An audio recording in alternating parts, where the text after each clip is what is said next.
तब आपने जो आज प्रधानमंत्री नरेंद्र मोदी इंक्लूसिव आज वो बड़ा जो एग्जाम्पल दे रहे थे, उन्होंने कहा कि प्रधानमंत्री नेहरू जी का उन्होंने जिक्र किया, उन्होंने ये कहा कि भाई हम सबको तो साथ चलना होगा, तभी जाकर अब हम जनता की सेवा कर पाएंगे। और ये जो नई बिल्डिंग है, इसमें नई संसद में हमें एक नए तरीके का एग्जाम्पल सेट करना होगा। अब इसी तर्ज पर अगर मैं आपसे कहूं कि थोड़ा कांग्रेस आगे चली या पिछली सरकारें इस बिल को लेकर आगे चली और आप थोड़ा आगे चले, ये वो दौड़ थी जिसमें कुछ पन्ने उन्होंने आपको पकड़ाए और अब जो है उस पन्ने पर आखिरी दस्तखत करके आप महिलाओं तक पहुंचाएंगे। ये मानने में क्या दिक्कत होगी आपको? मैं आपको इतना बता सकती हूँ, कितने पन्ने किसने भरे और किसने कब पन्नों की शुरुआत की। इम्प्लीमेंट जो करता है, जिसके सरकार में ये इम्प्लीमेंट होगा, हम महिलाएं उन्हें सिकंदर मानेंगे।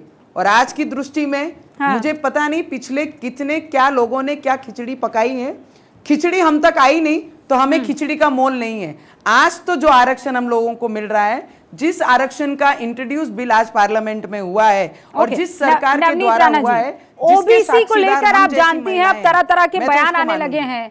असद ओवैसी की तरफ से मुस्लिम महिलाओं को लेकर बयान आ रहा है। अब मैं मुस्लिम महिलाओं के आरक्षण की बात करूं उससे पहले उमा भारती वो कह रही है जब तक 50% ओबीसी आरक्षण इस आरक्षण में नहीं मिल जाता है तब तक इसका कोई फायदा नहीं होगा। लेकिन मैं आज भी इस मत की हूं कि अगर इसमें ओबीसी महिलाओं का आरक्षण का प्रोविजन नहीं होता तो ये बिल अधूरा रहेगा। पिछड़ों के हक की बात करना हमारा अधिकार नहीं रहेगा और पिछड़े लोगों का जो हम पर भरोसा है वो टूट जाएगा। प्रधानमंत्री स्वयं पिछड़े वर्गों से आते हैं, इससे महिलाओं को कैसे संतुष्टि होगी? और जाति का संवेदनाओं से संबंध नहीं होता। अगर जाति का संवेदनाओं से संबंध होता तो महात्मा गांधी जी ने ही सबसे ज़्यादा दलितों के हितों की बात कही थी। अगर बाबा साहब अम्बेडकर के बराबर ही किसी ने दलितों के हित की बात कही थी तो वो उस व्यक्ति ने कही थी जो स्वयं दलित नहीं था। इसलिए संवेदनाओं का जाति से संबंध नहीं होता और संवेदनाओं से जातियों की संतुष्टि भी नहीं होती। जरूरी होता है कि उनको हक मिले, उनको अधिकार मिले।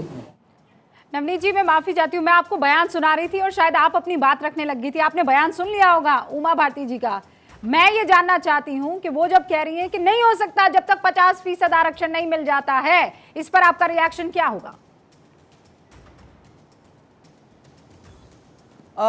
मैं आपको वही कह रही हूँ कि इम्प्लीमेशन करने का जो नज़रिया हमारे देश के प्रधानमंत्री जी ने दिखाया है, जो दिशा और दृष्टि, ये दोनों का मिलाप होना बहुत ज़रूरी है। कल से हमारी डिबेट जब शुरू होगी पार्लियामेंट में तो कुछ माइनस होंगे तो कुछ प्लस होंगे। कोई एससी रिजर्व, एसटी रिजर्व होगा, एससी रिजर्व के लिए होगा, ओबीसी के लिए, अदर बैकवर्ड क्लास कम्युनिटी के लिए होगा। ये सभी मिलाकर जो भी चीज़ें फाइनल लास्ट पेपर में उतरनी चाहिए उस पर सब पे डिस्कशन होगा। बिना डिस्कशन के, बिना किसी के सुने ऐसा कोई इम्प्लीमेशन होता नहीं है पार्लियामेंट में, और वो होना भी जरूरी है। जिसका जो अधिकार है उसके साथ जाना चाहिए। पर आज मेरी महिलाओं के बारे में चर्चा है, आज मेरी महिला के विषय में ये बिल आया है और मेरे दिल से, मेरे जैसी कितनी महिला होंगी रूबिका जी, मुझे 12 वर्ष लग गई है पार्लियामेंट में आते आते। सैनिक की बेटी हूँ, छोटे परिवार से बिलोंग करती हूँ, सपने में भी नहीं सोचा कि पार्लियामेंट में कभी मैं आके रिप्रेजेंट कर पाऊंगी। ऐसी कई महिलाएं हैं जो हमसे भी टैलेंटेड हैं,